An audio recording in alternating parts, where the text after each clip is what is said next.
Сіздердің кітап оқығандарыңызға біріншіден қуанып отырмын. Бұл кітап жайдан жай берілген жоқ.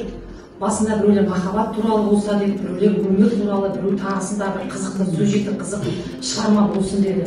Сосын әртүрлі нәрсені ойлана келе, неге болса сюжетті де Маңғыстаудың тарихынан сыр шертетін осы Ақтөбе трилогиясын сіздерге оқуға ұсындым. Аты жөніңізді жазасыз, сосын сабақ беретін пәніңіз не болса қызметіңізді көрсетесіз. Ал іске сәт